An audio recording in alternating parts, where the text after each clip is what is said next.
Viral, Menteri Pendidikan Tinggi, Sains dan Teknologi di demo stafnya di depan kantor Kementerian Pendidikan Tinggi, Sains dan Teknologi.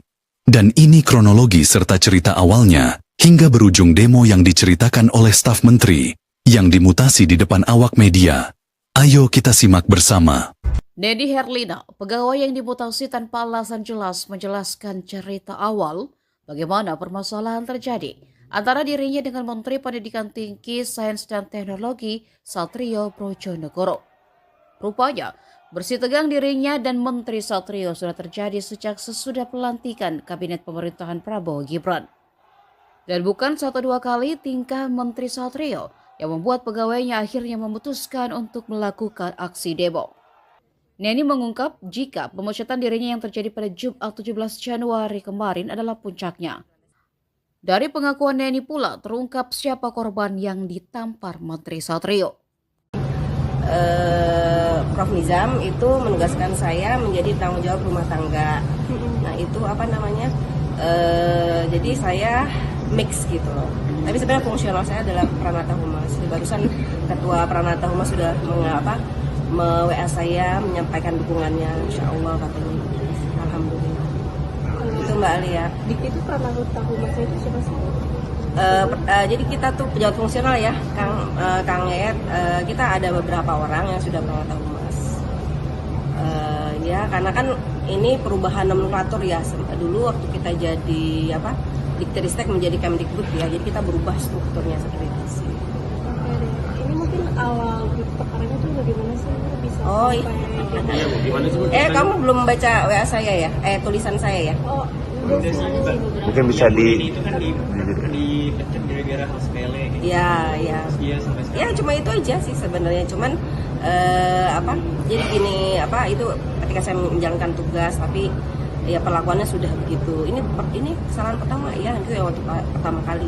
Nanti kalau dua lagi saya pecat kamu. Dari pertama tuh udah begitu gitu. Dari pertama tuh udah gitu. Ya udah akhirnya saya dilungkin sama Pak Sekjen, nggak usah nongol lah gitu. Sampai akhirnya ada banyak kejadian yang namanya ngurusin rumah tanggaan kan ribet ya, banyak hal gitu. Jadi akhirnya sudah teman-teman saja yang melaksanakan, saya disuruh ngumpet lah istilahnya. Tapi ada kejadian lagi. Nah kemudian kejadian itu yang akhirnya kan kita juga ada ketua tim rumah tangga itu ada juga. Jadi suatu saat di rumah dinas itu pasang internet. Cuma ya saya kesana kayak itu aja, terlalu malam atau gitu kan. Sementara kita kan minta segera karena Pak Menteri maunya segera, kita meminta mereka untuk menyegerakan gitu. Jadi akhirnya sampai malam kan akhirnya itu, tapi jadi marah gitu menterinya. Marah langsung dia nelfon ketua tim saya. Kebetulan Mas Angga waktu itu lagi sakit, jadi nggak angkat telepon, itu udah malam-malam. Akhirnya nggak diangkat kan, namanya orang sakit minum obat mungkin ketiduran gitu ya. Tapi akhirnya di WA saya pecat kamu kayak gitu. Jadi pemecatan langsung by WA? Iya. Tanpa ada surat? Iya, nggak ada.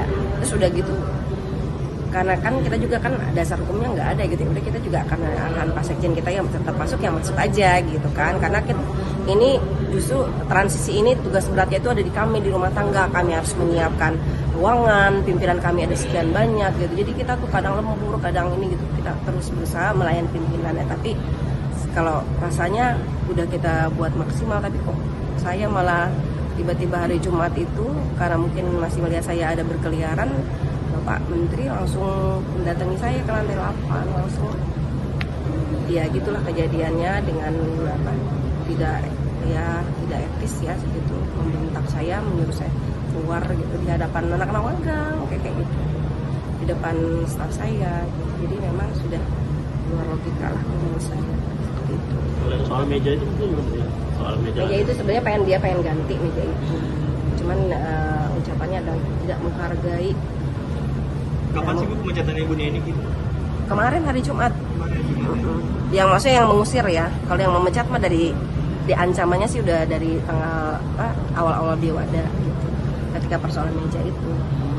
Bu, sejak Jumat sampai hari ini sudah ada komunikasi Pak Menteri dengan Ibu? Oh enggak. Berarti tadi katanya sempat ngobrol sama Pak Satrio, itu nggak ada? Oh enggak ada. Nggak ada, saya dipanggil. Nggak mungkin lah ya. Itu juga, saya juga kaget juga beliau datang, sengaja datang saya di lantai 8 hanya untuk mengusir gitu. Bu, di spanduk kan ada tulisan terkait perbuatan fisik yang dilakukan ya Bu ya. Kalau itu tuh seperti apa sih Bu? Pemarah itu apa? Iya. Tadi di spanduk. Ya itu kejadian juga. Jadi itu sebenarnya itu vendor kami, kasihan juga sih sebenarnya. Jadi karena saya sudah tidak boleh sama pimpinan, nggak boleh hadir, ya udah ini kita vendor aja yang maju, yang betulin segala macam. Nah itu sampai kayak gitulah. Vendornya juga hari ini ketakutan tadi menuduh saya. Sudah gitu kan kita bilang kalau ada apa-apa kamu mau lihat apa-apain direkam aja. Dan sama dia direkam. Itu ada rekamannya itu, makanya nggak tahu udah nyebar kali. Saya kasihan juga sama dianya karena kan keluarganya dia takut dia apa-apain gitu kan. Ditampar gitu. Iya, gitu ya dipukul apa? Vendor yang masang internet itu berarti Bu? Atau Bukan, yang lain lagi. Oh, lain lagi. Yang masang internet lain lagi, banyak kan kita kalau di rumah tangga banyak vendor ya. Oh, berarti salah satu vendor ya? Ini Bu. Ya itu. Oh ini rekaman yang ditampar ya? Itu kok udah nyebar aja, astagfirullah, kasihan itu jangan disebarin, kasihan tadi. Tapi nggak kelihatan muka itu, Vendornya, cuma suaranya. suaranya aja. Jadi tolong dilindungi ya teman-teman, karena dia kan apa, dia bisa menuntut gitu, menuntut kami yang pegawai itu yang membuatnya. Mungkin saya mau merangkum dulu ya pokok permasalahannya, karena kan ini yang pertama itu awal itu karena meja itu meja karena maksudnya mejanya nggak sesuai sama yang tuntutan dari itu dari menteri atau dari sekjen, Apanya? maksudnya yang nggak sesuai sama Pak Menteri. dari Pak Menteri. Iya. Nah, Ya sebenarnya itu kan sebenarnya gini, ruangan beliau itu kan sedang kita buat di lantai 10, itu ruang sementara. Ruang sementara itu bekas ruang dirjen. Nah, itu peralatan itu bekas dirjen dulu gitu. Sebenarnya bukan substansi masalah pendidikan tinggi ya. Saya juga tidak menyangka seperti itu. Jadi hal remeh-temeh gitu, Mbak. Nah, terus ya nggak cuma saya juga kan sebelumnya juga Pak Haris dirjen kami sebelumnya juga diperlakukan sama seperti itu. Pak Lukman, banyak udah korban yang udah dipecat duluan sih itu siapa? Mas Dali sekretarisnya itu juga kasihan sih karena dia juga orang honorer ya. Ada berapa, kalau dari data teman-teman, ada berapa pegawai itu yang dipecat atau menerima Pertama itu kan Pak Dirjen, kemudian Pak Lukman, terus Dali gitu. Yang terancam ini ya saya lah, sama saya jadi 4. Bu, berarti tadi habis dari masalah meja itu merembet ke hal-hal kecil aja rumah tangga yang menyalahkan ibu begitu. Oh. Sesuai dengan apa yang saya itu. Pokoknya kalau kalau ajudan juga suka sering bicara juga gitu. Kadang-kadang misalnya lagi ini gitu. Jadi kayaknya udah nggak suka sekali sama saya gitu. Padahal kan bukan yang meja pun sebenarnya bukan kesalahan saya kan, memang sudah adanya seperti itu kan gitu. Tapi kok saya kayaknya ini banget lah gitu, kayaknya dibenci banget gitu loh. Yang soal meja itu berarti beliau nggak terima ini saya benci tapi mejanya masih begini gitu.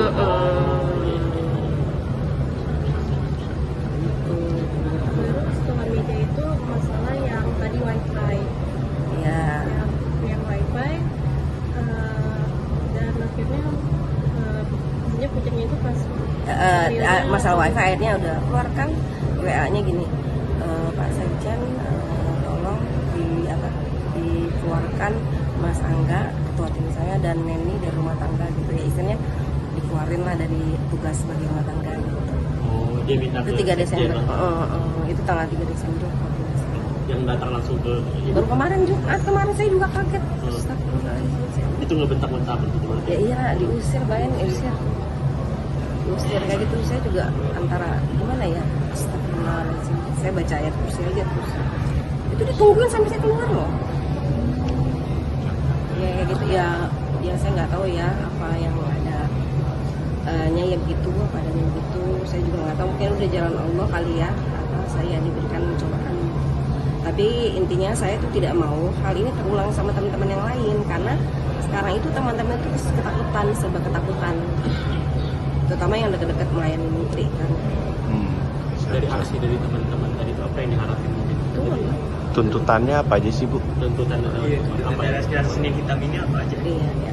Kalau kami sih ya belum ada ya tuntutan, cuman dari pembicaraan itu ya pertama ya gimana nih status saya nih, apa beneran dipecat apa enggak, karena itu kan tidak ada dasar hukum yang jelas gitu. Nah itu nasib saya aja nggak tahu hari ini saya mau kerja di gimana gitu kan, gitu. Itu aja sih pertama. Terus yang kedua ya sebenarnya kita semua udah pengen kalau misalkan memang tidak berubah juga ya, kita mau ya merencanakan untuk yang menurunkan evaluasi gitu. Bu tadi sempat Bu Aswinda bilang mau dibawa ke DPR besok. Dilalah, saya itu kan udah lama ya Mas, Mbak, udah lama jadi PNS gitu ya, baru hari ini kejadian seperti itu. Kemudian juga saya juga kan kenal juga sama Pak Ferdi di Komisi 10. Kemarin dilalah waktu kita dampingin Pak Wamen, saya ketemu sama beliau gitu ya, udah saya WA aja lagi deh. Saya bilang besok insya Allah terima. Ya teman-teman kita kan banyak bidang ya yang sering mungkin berurusan dengan DPR. Tapi kalau dari pimpinan saya yang lama juga, Pak Fizik juga memperjuangkan kita semua. Katanya sih sudah dilaporkan ke Mayor Teddy sama Pak Prabowo. Gitu ya. Terus juga tadi ada yang teman, ada yang bilang Bu Titik Prabowo ingin ketemu sama saya. Gitu kan. Ya udah menjalin aja, saya udah kadung diusir gimana? Bisa daripada saya takut teman-teman ini. Gitu. Karena itu berarti ada yang lain juga dan karena yang di ini Mas Angga ini belum lagi di Mas Angga ini belum datang karena kemarin pas jadi gini loh, itu dilelah banget Mas Angga itu bejo banget ya, biasanya itu sama saya tuh selalu berdua, kita tuh lagi beresin ruangan pindah-pindahan gitu, nggak ada, beliaunya nggak masuk, bejo banget dia, kalau ada pasti dua-duanya tuh udah yakin lah saya. Berarti emang Pak Menteri ini emang wataknya seperti ini ketika masuk publik keluar? Itu saya nggak tahu, jadi harusnya wawancara yang zaman dulu. Saya nggak tahu itu apa masalah keluarga atau apa, saya nggak tahu. Tapi selain ke DPR, apakah ada upaya dari teman-teman untuk melapor ke ASN atau ke presiden? Iya. Nanti kalau memang kalau saya ada surat dikeluarkan, ya mungkin kita akan secara hukum. Kalau ada surat saya dikeluarkan, kan menunggu surat itu aja. Saya juga nggak tahu saya mau masuk apa enggak. Teman-teman Ibra Humas juga sudah memberikan dukungan gitu. Rektor semua juga ya, saya itu orang lama lah, pasti rektor pada kenal lah ya gitu, tapi ya mudah-mudahan ini menjadi hikmah ya, biar para pimpinan itu juga tidak semena-mena ya, relasi kuasa lah gitu, karena ini tuh institusi pendidikan loh gitu, kita aja sama teman-teman selalu berpesan ya, attitude kita tuh yang baik karena kita tuh di institusi pendidikan gitu. Tolong dijaga marwah institusi ini. Tapi ya akhirnya seperti ini lah. Itu aja sih, mohon doa teman-teman supaya nanti status saya juga jelas gitu, kemudian juga supaya teman-teman juga tidak ketakutan, teman-teman bisa kerja dengan nyaman.